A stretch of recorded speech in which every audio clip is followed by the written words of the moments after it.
So tonight we are going to talk about a whole bunch of stuff. We are going to talk about the loan process. We are going to talk about the initial stages of the buying process.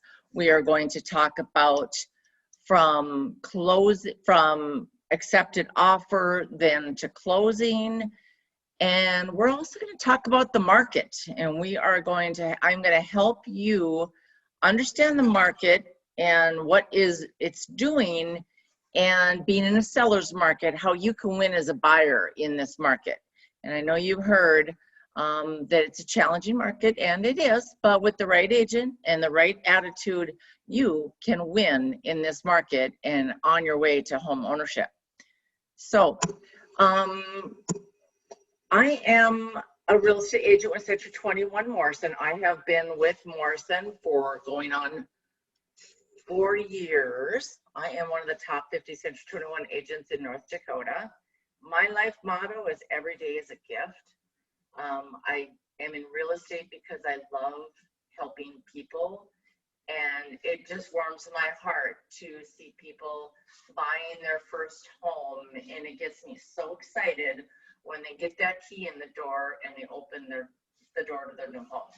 I love nature, I love traveling, I love vegetables, and I love God. So the first part of this is the timeline of selling and buying, and this is from our local bank, Dakota Community Bank and Trust, Kay Mackner, and she has given me this presentation to kind of get through. So where do you begin? So I recommend that you start with your loan officer. I have a list of lenders that are really great local banks. And so meet up with 1 or 2 loan officers, interview them, get a feel for them, and really go with who you're most comfortable with. But we highly recommend that you choose a local bank. Submit a mortgage application, and then that ensures that you exactly know what home price range you're shopping for. And then of course your monthly mortgage payment, what can you afford, what you're comfortable with. So you do need documentation when you are getting pre-qualified. It doesn't take that long, but it is some paperwork. You need your most recent 2 years of federal tax returns, both personal and any business, all W-2s and any K-1s for the most recent 2 years. K-1s is if you own a business. 1 month of pay stubs, 2 months of bank statements on primary accounts. The 1 month of pay stubs is 30 days. And I do believe that's 2 paychecks. Or if you're on a 1 month cycle, then one pay stub. Or if you're on a bi-monthly, then two pay stubs.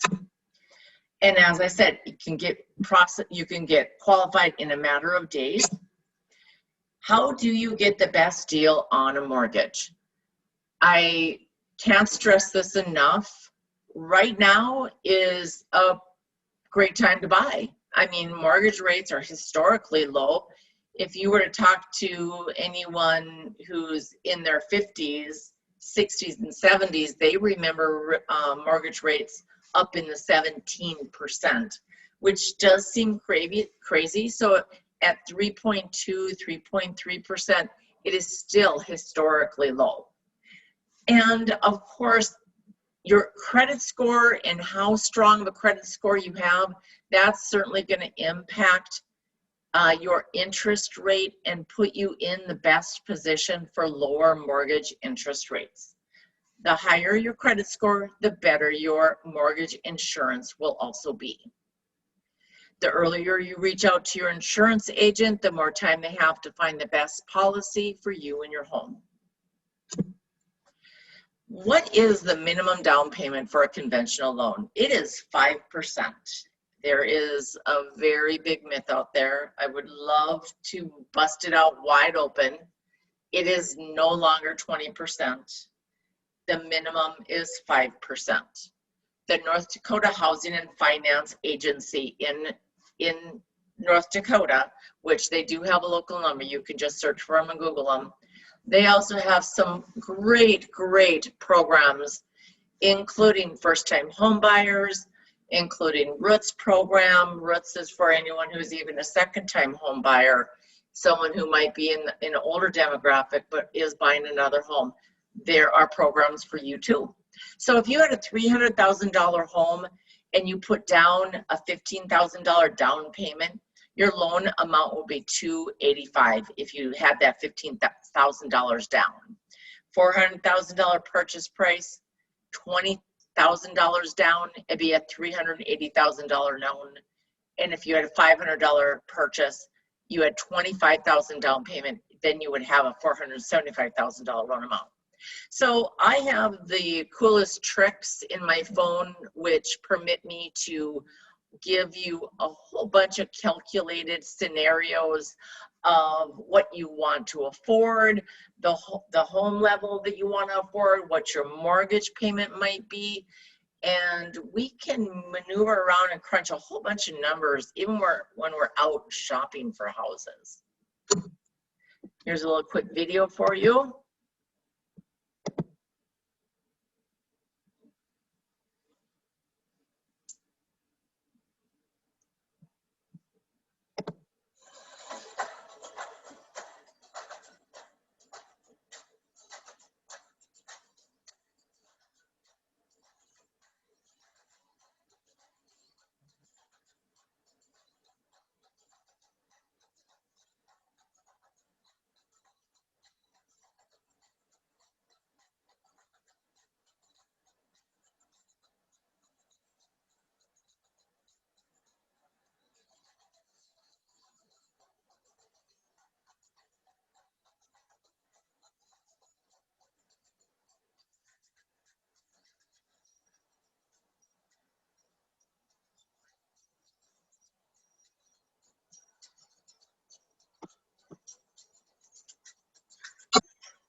Okay, can stop playing music there.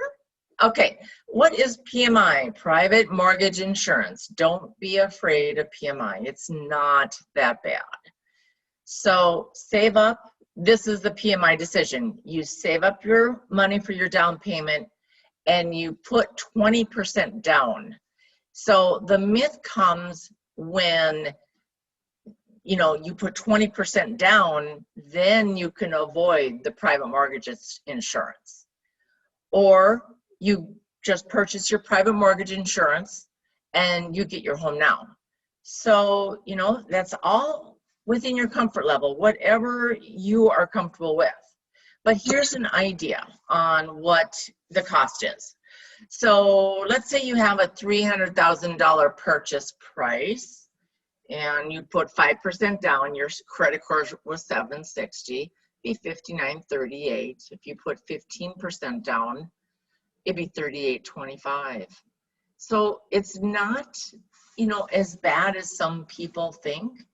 And maybe that is something that you'd like to do now rather than wait, because there is a cost to waiting. Insurance or interest rates are going to be going up here, probably just as just continuing on as the months go on. We do anticipate for interest rates to go up. It does go away though, so it can be removed and it automatically falls off at 78% loan to value. So what is loan to value? Loan is how much the bank is willing to loan you, and value is how much the home has been appraised at. Once you get to 78% loan, then you can have it dropped off, and it drops off automatically. So what is the earliest to reach out to a lender about this process? And Tay gives some really great advice here. There's no such thing as being too prepared when it comes to your home and your largest investment. For many people, this is an investment that's going to carry you through your life and eventually become your retirement nest egg. So 1 to 2 years is not unforeseeable, because your lender, they can actually help you create a plan to home ownership. Maybe you're struggling a little bit on the credit. Your lender can give you some advice and tips as to how you can improve your credit. The benefits of a local loan officer, as I mentioned before, we recommend a local bank. You know, they in Dakota Community, they keep their loan servicing in-house. Payments are directly to the bank, and there's no 1-800 numbers. Dakota Community has been around for many, many years, and they have in-house processors and underwriters. All loan decisions stay local, and they've got great communication, and I can personally attest to that. So there are things you want to be super careful of once you have been approved for a loan and you've secured yourself a home. At that point, they have approved you based on your credit score and your financial stability. If you upset that stability, then it can really impact your ability to buy that home. Don't apply for any new credit, no new car loans, don't finance any furniture, don't close any credit accounts, don't make any major purchases, don't make any large deposits you can't explain. I mean, in any other time, it'd be great to have a large deposit you can't explain, but you don't want to do it before you close on your home. Don't switch jobs, don't liquidate any funds, don't get married or divorced without telling your loan officer, and don't hide anything from your loan officer. They will find out. And that is the truth, because anything you do to affect your financial stability is, you know, recorded and can potentially affect your credit score. So I'm going to get now into the real estate aspect. And so the current market is a seller's market. That means that right now we're about 50% lower inventory, lower amount of homes on the market. And the average sale price, because there's less inventory and there's still such a high demand because of interest rates, the average sale price has bumped up 11%, which is great news for sellers. Basically, in the last 12 months, they have gained 11% on their home. So let's say you're buying a home that's a $250,000 home, and you bought it a year ago. So in the last year,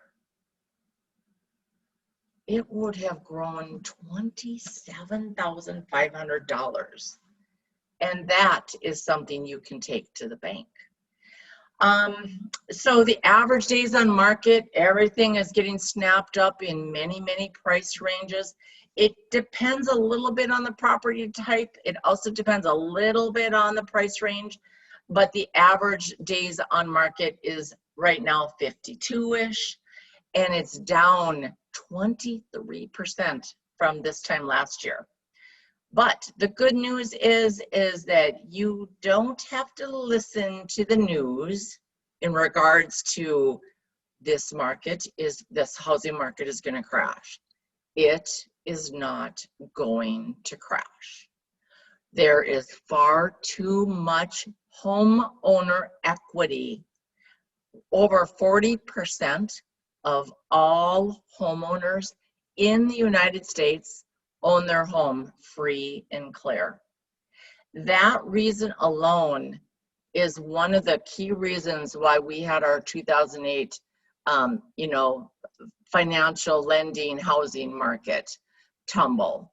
And because we have such a deep equity level with our homeowners, that's just simply not going to happen. And two, lender regulations have been tightened immensely.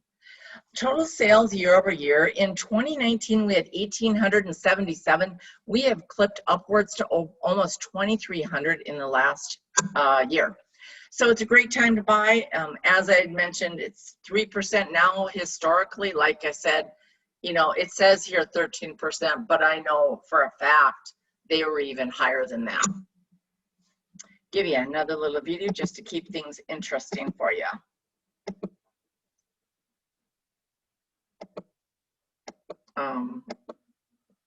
Oh,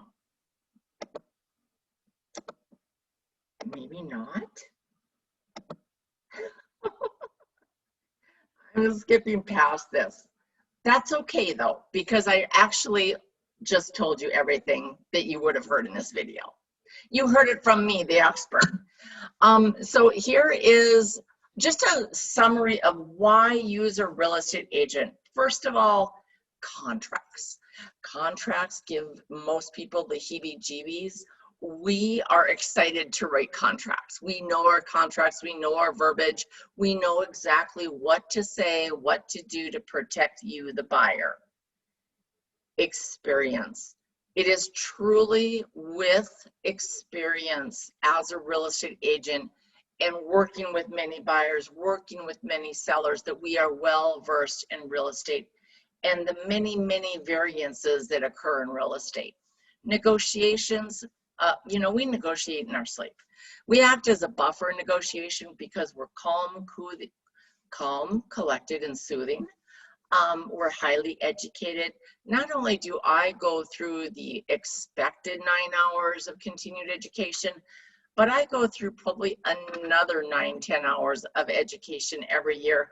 I'm an accredited buyer's representative, which gives you all the additional knowledge that I have in order to help you win.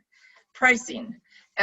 This is really key and something that buyers are not really aware that agents do. But when you're working with an agent and you're not sure about a home and the value of the home, and you're wondering, gee, is this home priced reasonably?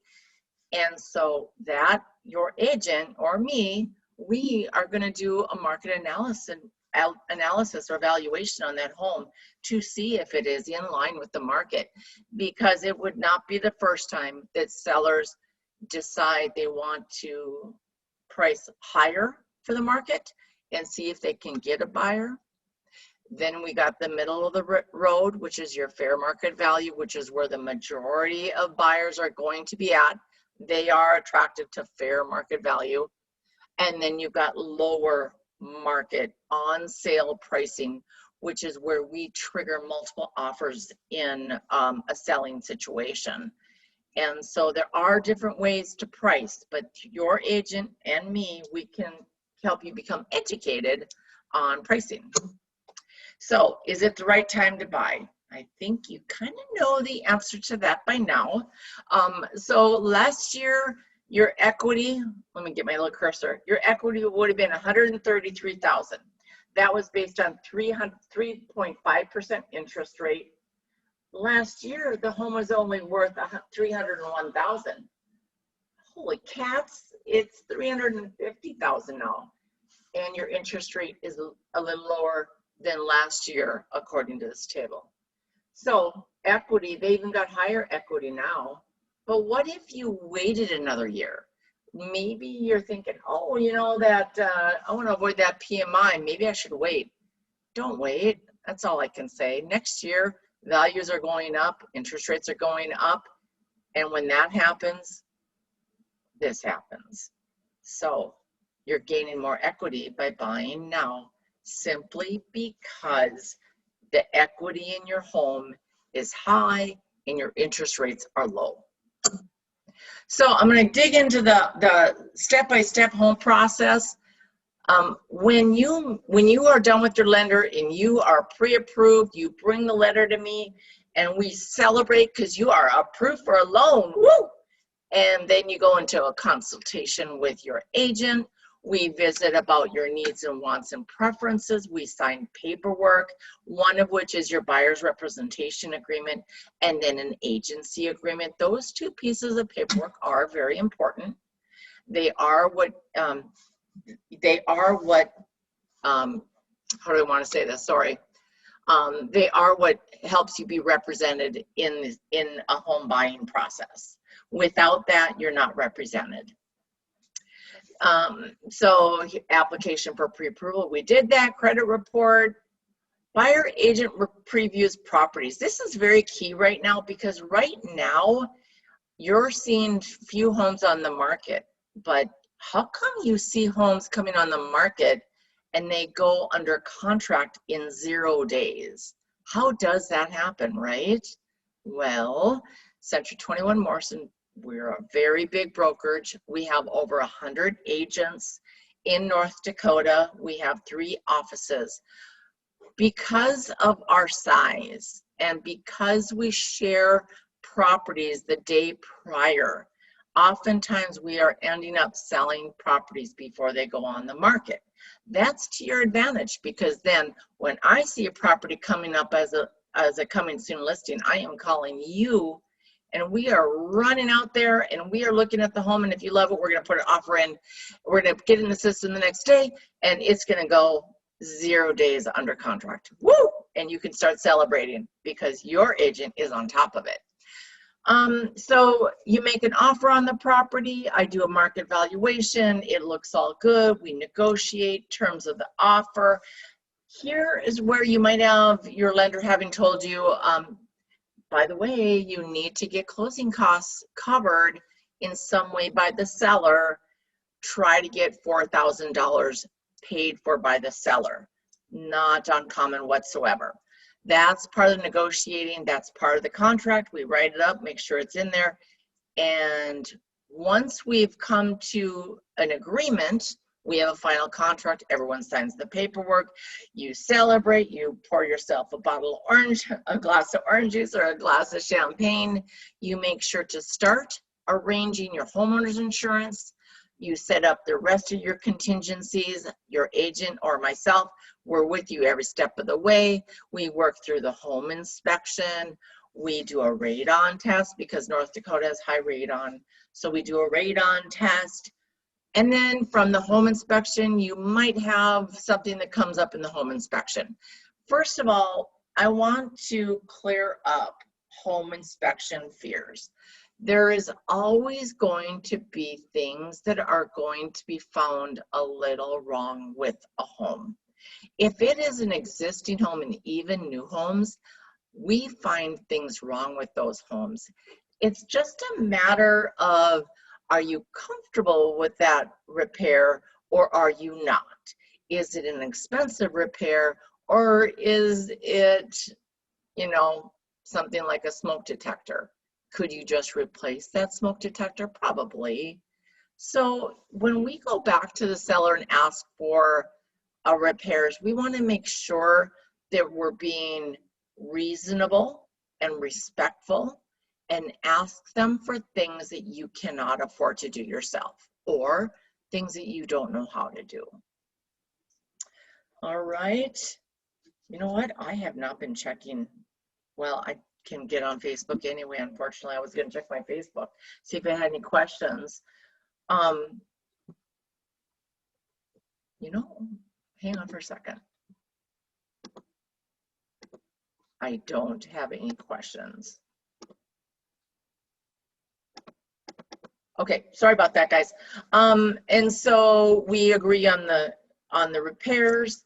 From there, you go to, oh, I went to the next page. From there, you go to the next step. Once we get past all the contingencies, including other ones like making sure the covenants in a subdivision are acceptable to you, that you understand them. We have a whole library full of covenants, and so I would make sure that you have your covenants that are appropriate for your subdivision. We also want to make sure if you're buying a condo that you're reviewing the policies, the bylaws, that you understand, you know, the homeowners association, and you visited with the president. This whole contingency option period is your exploratory phase, and it's your opportunity to learn as much as you possibly can about your home. Once we clear through that, you know, I'm going to mention radon tests really quick. Let's say your radon comes in a little high. EPA standards are 4.0 per-kiloliters. And so if it comes in high, which they do, I had one recently, it was 5. And so because it was a family, they were not comfortable with that. So we had it mitigated, usually costs about $1,000. The seller was willing to take care of that. So that kind of things, you know, sellers are very, very compromising. And as long as both sides are compromising, it can be a win-win for everyone. So once that is done, the bank will order the appraisal. The loan goes to underwriting. The loan gets approved. At that same time, the title to the home starts to get cleared and gets ready to be passed along to you as a full warranty deed. And so that takes some time at the title company. They're doing a title search. They're checking to see if there's any judgments on the property. If there's any liens, liens is like a debt. Like, let's say you had a carpet installer install $5,000 of carpet and that seller didn't pay the bill. Well, that vendor can put a lien against their home. So the title search finds out all those things. Once the title has been cleared, then you are on your way to closing. Buyer arranges the transfer utilities, company delivers the final loan documents to the title company, and the closing disclosures are prepared. Then you get 3 days prior with your bank, and they give you the closing disclosure, and it shows you all of the debits and credits on your closing disclosure so that you know what you're paying for, and that's all in writing. 3 days before, it's the truth in lending, so that is something that's required. And guess what? You are on your way to home ownership. We get to go to closing. All right, must-dos when buying a home in a seller's market. You must be pre-approved with your lender and be given a letter stating so. Be aware of what your closing costs are. If you don't know what they are, you can always have your agent talk to the lender. They are a part of our team. We rely on the lenders and we rely on the title companies and even the other side of the transaction. We are all in this together. So we want to make sure what your closing costs are because that has to be a part of the contract. Excuse me. You must be represented by a licensed real estate agent. Trust your agent. This seller does pay for the buyer's commission fees, but you do absolutely want to be represented by a licensed real estate agent. You want to make sure the home you're buying is of market value. You want to make sure that the contract that you have written up and given to the seller is a legally binding document protecting your best interest. So absolutely want to be, represented by a licensed agent. You must be flexible on some features of the home. There's always going to be compromises. And so you just got to know what you can compromise on and what you don't want to compromise on. So, I mean, there's always going to be those things like I have to have a backyard. I have to have a master bedroom. Or I absolutely want a main level laundry. So all of those things are must-haves, and those should be discussed with your agent. And so your agent is the one that's going to be serving you properties that meet those preferences. I can see the light coming out and creating circles in my eyes. I know it's really fun. Okay, so, and it's also nice to be flexible on your closing dates in this market because the seller is also going to be buying a home. And so, the challenge is in, the buying of a home. And so if you're flexible on your closing days and the seller is flexible on theirs, you're going to come to an agreement. So you must shop in your price range. It's wrong if you ever hear of agents forcing someone to buy outside their price range. That is not the agent for you. We shop in your price range. We want you to afford your home and live in that home happily. So be a little flexible on your price as long as the homes are, right now they're going above ask. So if your price range is $250,000, you may want to look at homes in the $240,000 range because they are going above ask, especially in this price range. So be aware of that and leave yourself enough cushion in there so that you can, certainly get the home that you want in the comfort range that you are in.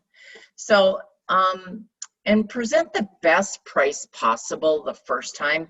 You may only have one chance. And so it's super important that you and your agent, and trust your agent when they give you the advice on your price. Trust your agent implicitly.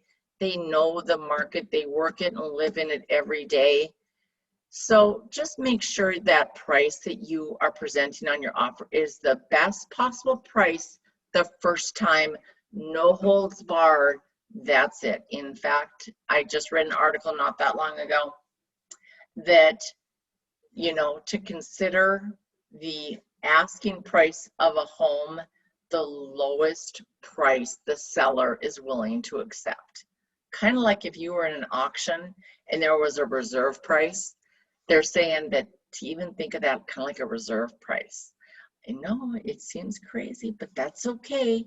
We are going to work through this together.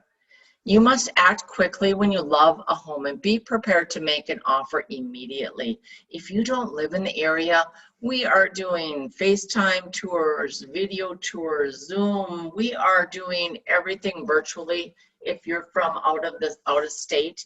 And if you're in town, you have to call your agent ASAP. Run out there to that house. Love it or don't love it. But if you love it, be prepared to put in an offer right away. Present as clean of an offer as possible. For example, property condition statement, which is given on every property, or home inspection. Those type of things, like the property condition statement, you virtually can see it at the time you're putting in your offer. You could sign it off and just send it right back and not even consider that a contingency, because you already looked at it, you already love the home. Or on a home inspection, this gets a little more tricky, but that's why you rely on your real estate agent. So you might decide, I'm a handyman or handywoman, and I am willing to do all repairs, you know, all minor repairs. And I won't ask of the seller anything over $500. And the seller thinks that's a pretty good deal. I mean, I have an offer here already that says this home inspection won't cost me more than $500.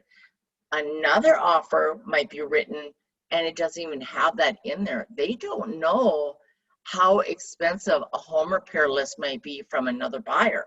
So that's something, you know, to think about too, but your agent knows those kind of tricks. Be ready to negotiate if necessary. It's just a part of the process. Larger earnest money amount, it's always recommended. In this market, I would say a minimum of $1,000 to $2,000 to $3,000. Just depends on the home value.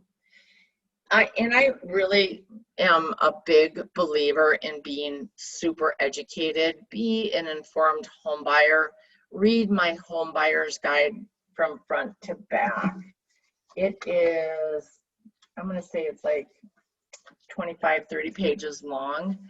And so, and in regards to reading things on the internet, verify things with your agent. They are your resource. And last but not least, be prepared for a little stress. It's going to happen, but it's okay. We are with you every step of the way. This market is not for the faint of heart. Respect the seller's ability to find a home just like you are. You win when you are willing to compromise. Choose an agent who has a win-win attitude. And number 4, home sale contingencies in some lower price ranges will be challenging. Competing against first-time home buyers with no home to sell, that can be a little challenging. And that's okay. It is what it is. But if you can manage it, sell your home first and then buy. It's just that kind of market. Be ready to negotiate. There's lots of things that can be negotiated. It could be time frame, closing costs, special assessments, which are taxes. Special assessments are repairs the city does in the neighborhood, just to keep up the streets, the curbs, the septic sewer system, things like that. Builders with new construction, they're building out the infrastructure. They have special assessments as well. Those are to be negotiated. And of course, price is always up for negotiation. And number 5 is, well, pretty much anything else. Agents are problem solvers. Most often, due to our experience, we are proactive and collaborate with lending, title, and the other side of the transaction to protect you and avoid any pitfalls. That's why you hired us. Trust your team of professionals. We have your back at all times. I am a realtor and I am committed to our code of ethics at all times. The code of ethics are loyalty, obedience, disclosure of known material facts, confidentiality, accounting, reasonable skill and care. All those things are our obligation to you as our client. What is included in a home inspection? So this is the last part of it. We're running towards closing on the seminar. So I appreciate sticking with me. I'm thinking you got some good information from this. So grading, the grading around the home, is it appropriate for the home, or is it graded to the level where it could cause some water problems? Those are things that the home inspector looks at. He looks at foundation, siding, windows, trim. He gives you recommendations. If he sees something going wrong with something like the foundation or the windows or trim, or let's say you're doing an FHA loan, and with FHA, they are concerned about safety and soundness and sanitary. So if they see something, if the home inspector sees something that would trigger an FHA appraisal saying, this ain't gonna fly, that inspector would let you know what that is. Roof, including shingles and structure. In the winter, they're not gonna really be able to go up on the roof, so they can't determine it. It's more based on what the seller has last said about the roof. Kitchen appliances, they check to make sure everything's in working order. Interior structure, plumbing, electrical, heating, cooling. They run the heating system, they run the air conditioner. In the winter, they may not be running the air conditioner because it's been winterized, okay? So they may not run it.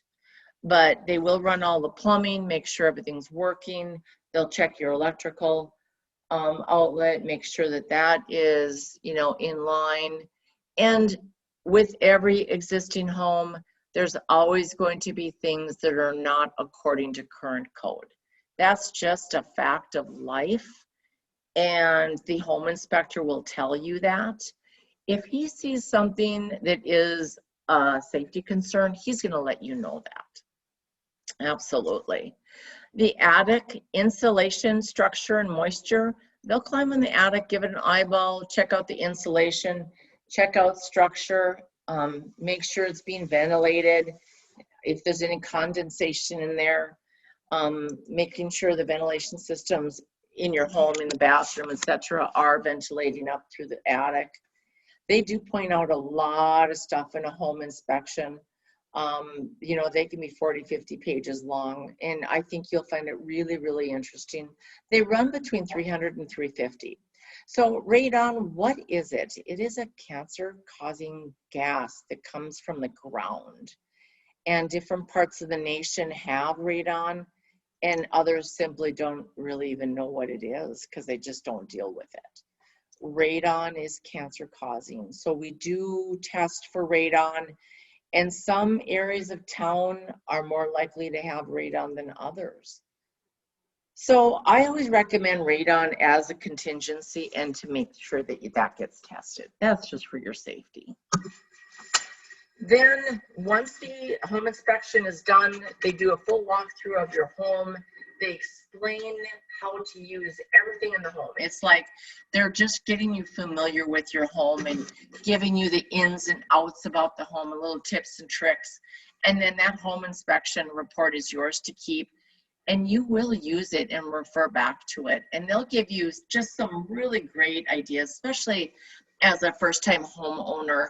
That type of walkthrough with you is really, really informative. I always learn something new from them every time. And your agent is with you as well through that walkthrough. And of course, you are welcome to always bring friends and family with you whenever we're on a home search, walkthrough, home inspection. Your family is always welcome.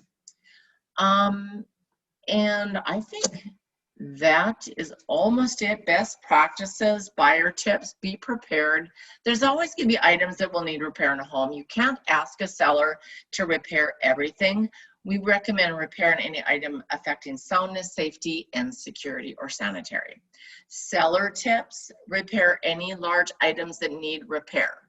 Your home should be ready for the next buyer. Fix loose items, items not currently working, replace worn out items. We recommend spending 1% of the purchase price getting your home ready for market.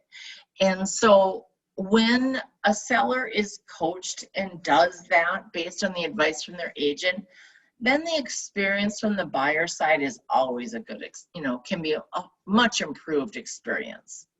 I hope you found this useful. Thank you so much for hanging in there and listening to this and becoming educated as a homeowner. And if you aren't a first-time home buyer and you're a second-time home buyer, all the more power to you, because sometimes we forget those little things. Ask me for my comprehensive home buyer's guide. I can be reached on my cell. Just text me for a copy of that at 701-391-2127, or my email is here. Of course, we're in our new offices, which we love very much. And those are located at 1142 West Turnpike. I almost said front, which is our old address. West Turnpike Avenue. Thank you so much, you guys. Please do not hesitate to reach out to me at any time. I would love to help you. Bye-bye.